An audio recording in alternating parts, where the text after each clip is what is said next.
ఈరోజు మన Rajahmundry municipal corporation ఆఫీసులో స్పందన కార్యక్రమంలో రాజమండ్రిలో ఉన్నటువంటి సమస్యల మీద ఇక్కడ ఉన్నటువంటి మున్సిపల్ ఆఫీస్ అధికారులకి ఎస్సీ పాండురంగారావు గారికి రిప్రజెంటేషన్ ఇవ్వడం జరిగింది. ఈ రిప్రజెంటేషన్ కార్యక్రమంలో మరి Congress party state vice president Martin గారు, అలాగే మన మిత్రులు శేషబాబు గారు, అలాగే అమిత్ పాషా గారు, ఎస్వి రెడ్డి గారు, అబ్దుల్ షరీఫ్ గారు, జాలా నటరాజు గారు, ఇంకన్ గారు, మొత్తం అందరూ కూడా వెళ్ళి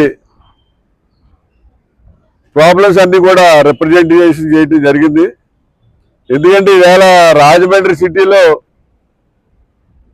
ఉన్న 3 పార్టీలు జనసేన, బీజేపీ, తెలుగుదేశం అధికార పక్షం అయిపోయింది. అంటే ప్రశ్నించే గొంతు, సరైన గొంతు లేదు. ఇక మేమే రాజమండ్రిలో ప్రశ్నించి గొడవ పెట్టి పనులు చేయించే పరిస్థితి ఉంది. ఎందుకంటే వైఎస్ఆర్సీపీ ఆల్మోస్ట్ ఇంకా ఎక్కడికి వెళ్ళిందా అన్నట్టుగానే ఉంది, ఇంకా లేదు. కాబట్టి ఈ సమస్యలు రాబోయే పుష్కరాలు దృష్టిలో పెట్టుకుని వీటి మీద మరి వేళ మున్సిపల్ ఆఫీసులో స్పందనలో కంప్లైంట్ ఇవ్వడం జరిగింది. ఫస్ట్ పాయింట్ ఏంటంటే, గతంలో 46 రోజులు దీక్ష చేసినప్పుడు నరేంద్ర మోడీ గారు 54 కోట్లు, అలాగే వైఎస్ జగన్మోహన్ రెడ్డి గారు 34 కోట్లు, మున్సిపాలిటీ వారు 7 కోట్లు, మొత్తం 95 కోట్ల రూపాయలు శాంక్షన్ చేయడం జరిగింది. ఆ అమౌంట్లకు సంబంధించి శాంక్షన్ లెటర్ ఇది. ఈ ఎస్టీపీ ప్లాంట్లు కట్టాలి, ఎక్కడెక్కడ కట్టాలి, ఎలా కట్టాలి ఏంటని చెప్పి మొత్తం ఇదంతా కూడా ప్రాజెక్ట్ రిపోర్ట్ టోటల్గా 95.50 కోట్ల రూపాయలతోటి ఈ ప్రాజెక్టు. దీనివల్ల ఏంటంటే రాజమండ్రిలో రోజుకి 70 MLD పంప్ చేసి ప్రజలకి తాగడానికి వాటర్ ట్యాంకుల ద్వారా పంపిస్తున్నారు. తిరిగి ఒక 60 MLD వాటర్ మనకి ఎఫ్లూయెంట్ కింద మనకి వెనక్కి వచ్చేస్తుంది. అలా ఎఫ్లూయెంట్ కింద వచ్చేసిన వాటర్ని ట్రీట్మెంట్ చేసి దాన్ని మనకి మళ్ళా ధవళేశ్వరం బ్యారేజ్ దగ్గర కలపడం కోసం అని చెప్పి ఇక్కడ ఈ plant, ST plant, sewage treatment plant కట్టడానికి అని చెప్పి ఈ అమౌంట్ శాంక్షన్ అవ్వడం జరిగింది. ఆల్రెడీ వర్క్ స్టార్ట్ చేసామండి. మీరు బుధవారం నాడు 10:30కి బయలుదేరి రండి. అక్కడ వర్క్ ఏం జరుగుతుందో ఏంటో అన్నీ కూడా మేము చూపిస్తాం. అలాగే పుష్కరాల కంటే ముందే ఈ వర్క్ కంప్లీట్ అయిపోతుంది. ఫేస్ వైజ్ ఫండ్స్ రిలీజ్ చేస్తున్నారు. సెంట్రల్ వారు కానివ్వండి, స్టేట్ వారు కానివ్వండి. ఆ ఫండ్స్ అయితే శాంక్షన్ అయిన అమౌంట్ మనం ఎంత వర్క్ చేసామో అంతవరకు అమౌంట్స్ రిలీజ్ చేయడం జరుగుతుంది. డెఫినెట్గా పుష్కరాల కంటే ఒక 6 నెలల ముందే ఇది కంప్లీట్ అయిపోతుంది అని చెప్పి ఎస్సీ పాండురంగారావు గారు చెప్పడం జరిగింది. ఇంకా రెండో విషయం ఏంటంటే, వీరేశలింగం పురమందిరం. అది వీరేశలింగం పురమందిరంలో వర్క్ అంతా కూడా కంప్లీట్ అయిపోయింది. అది ఎప్పుడో సంవత్సరం క్రితం ఓపెన్ చేయాలి. అక్కడ ఓపెన్ చేయకపోవడానికి కారణం ఏంటంటే, అక్కడ మద్దూరి సుబ్బారావు గారు, భాస్కర్ రామ్ గారు ఒక వర్గం, అలాగే ఆకుల వీర్రాజు గారు, జగన్నాథ్ వెంకటరెడ్డి వాళ్ళ వర్గం. ఈ 2 వర్గాల మధ్య వీరేశలింగం గారు ఏదైతే వీలునామా రాసి రిజిస్ట్రేషన్ చేశారో దాని ప్రకారం చేయాలనే దాని మీద వాళ్ళు ఎవరిని ఆర్గనైజేషన్ కమిటీ చైర్మన్ గా పెట్టాలనే దాని మీద డిస్ప్యూట్ పెట్టేది జరగట్లేదు. అది మా మున్సిపల్ కార్పొరేషన్ అండర్లో లేదండి. ఇది మన వీళ్ళ అండర్లో ఉంది, మన టూరిజం డెవలప్మెంట్ అండర్లో ఉంది అని చెప్పారు. నేను ఇవాళ కానీ రేపు కానీ దుర్గేష్తో మాట్లాడి త్వరలోనే అది వీరేశలింగం పురమందిరం ఓపెనింగ్ అయ్యేలా చేసి దాన్ని అందరికీ కూడా, ముఖ్యంగా ఏంటంటే ఏదైనా రిహార్సల్ చేసుకునే వాళ్ళకి, టీటీ ఆడుకునే వాళ్ళకి, నాటకాలకి అన్నిటికీ కూడా ఉపయోగపడేది.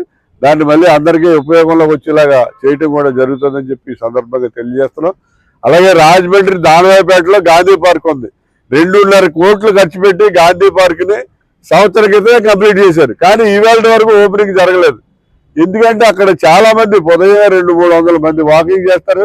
అక్కడ చాలా మంచి మంచి యాక్టివిటీస్ అన్ని జరుగుతాయి. దీన్ని ఎందుకు ఓపెన్ చేయట్లేదు అని చెప్పి గొడవ పెడితే, లేదండి దీన్ని బుధవారం నాడు ఓపెన్ చేస్తాం ఎట్టి పరిస్థితులు అని చెప్పి మన ఎస్సీ గారు చెప్పడం జరిగింది. కాబట్టి దానవాయిపేట గాంధీ పార్కు బుధవారం నుంచి ప్రజలకు అందుబాటులో వస్తుంది. ఇంకా గోదావరి మెట్లు అయితే క్లీన్ చేశారు మనకు వరదలు చెల్లిన తర్వాత. కానీ మెట్ల కింద గోదావరిలో ఉన్నటువంటి చెత్తను అయితే క్లీన్ చేయట్లేదు. అలాగే గోదావరి లోపల ఉన్న చెత్తను కూడా క్లీన్ చేయట్లేదు. ఆ చెత్త అంతా కూడా క్లీన్ చేయడానికి మన స్కిమ్మర్ మిషన్ అని చెప్పి ఒక మిషన్ కొంటున్నామండి. అది త్వరలోనే స్కిమ్మర్ మిషన్ వస్తుంది. ఆ మిషన్ ద్వారా గోదావరిలో వాటర్లో ఉన్న చెత్త అంతా క్లీన్ చేస్తామని చెప్పి ఎస్సీ గారు చెప్పడం జరిగింది. అదేవిధంగా మెట్ల తర్వాత ఉండే బురదలో ఉండే చెత్త చెదారం అన్ని కూడా తీయించడానికి మీరు పల్లీలతో మాట్లాడి ఆ చెత్త తీయడానికి వాళ్ళతో ఒక ఒప్పందం చేసుకోండి. ఆ ఒప్పందం చేసుకుంటే దానికైనా ఎక్స్పెండిచర్ కూడా మున్సిపాలిటీ తరఫున మేము ఇస్తాం. అది సరిగా జరుగుతుందో లేదో మీరు అబ్జర్వ్ చేయాలని చెప్పి కూడా చెప్పడం జరిగింది. అలాగే ఏపీ పేపర్ మిల్ దగ్గర కానీ అలాగే కంపల్సరీ దగ్గర కానీ జంక్షన్స్ బాగా ఇరుకైపోయి చాలా చోట్ల రోడ్లు వైండింగ్ లేక సెంటర్ డివైడర్ల వల్ల బస్సులో వాల్వో బస్సులో తిరగడం చాలా ఇబ్బంది అయిపోతుంది. మన గతంలో రోడ్ కంపెనీ బ్రిడ్జ్ నుంచి వాల్వో బస్సులు వెళ్ళి కానీ ఇప్పుడు 4-వే నుంచి ఆ బ్రిడ్జ్ దగ్గర నుంచి రావడం వల్ల ఇటు పల్లెపేట సీతంపేట కంపల్సరీ నుంచి ఇలాగా మనకి వాల్వో బస్సులో పొద్దున్నే ఒక 50 వాల్వో బస్సులు వస్తున్నాయి. అదే టైంలో తిరుమల బస్సులు వస్తున్నాయి. చాలా ఇబ్బంది పడిపోతున్నారు జనాలు అందరూ కూడా. రీసెంట్ గా మా స్కూల్ బస్సును కూడా వాల్వో బస్సు గుద్దింది. దాని మీద కూడా మాట్లాడితే ఈ సీతంపేట సెంటర్ లో ఉన్నటువంటి సర్కిల్ ని తీసేసి దాన్ని ఎలక్ట్రికల్ ఫ్లడ్ లైట్ టవర్ దీన్ని ఏమంటారు ఇలాంటి టవర్ ఒకటి ఐరన్ ఐమాక్స్ లైట్లు టవర్ వేసేస్తామండి.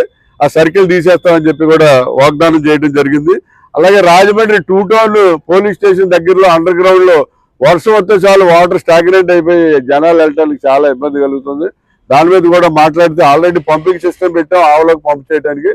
పంపుల కెపాసిటీ సరిపోయినట్టుగా లేదు. ఆ పంపుల కెపాసిటీ మార్చి ఎయిర్ కెపాసిటీకి పంపులు పెడతామని కూడా చెప్పడం జరిగింది. వాళ్ళ ఈ సమస్యలన్నీ కూడా తక్షణం స్పందించినందుకు మరి మున్సిపల్ అధికారులకి ముఖ్యంగా ఎస్సీ గారికి ధన్యవాదాలు తెలియజేస్తున్నాం. వాళ్ళు ఒకటే చెప్పారు ఏమంటే మనందరం కలిసి రాజమండ్రిలో పుష్కరాలు సక్సెస్ఫుల్ గా బాగా చేయాలని చెప్పారు. ఈ రకంగా మరి బాగా స్పందించినందుకు మున్సిపల్ అధికారులకి అలాగే ఎస్సీ గారికి అందరికీ కూడా హృదయపూర్వకమైనటువంటి ధన్యవాదాలు తెలియజేస్తున్నాం. స్పందన కంప్లైంట్ ఇస్తే 15 days లో కంప్లీట్ అయిపోవాలండి. అంటే నేను చాలా సార్లు ఈ సమస్యల మీద ఇవ్వలేదండి. నేను ఇచ్చే సమస్యలు వేరు. ఈ సమస్యలు పుష్కరాలు దృష్టిలో పెట్టుకుని ఈ సమస్యలు ఇచ్చాను.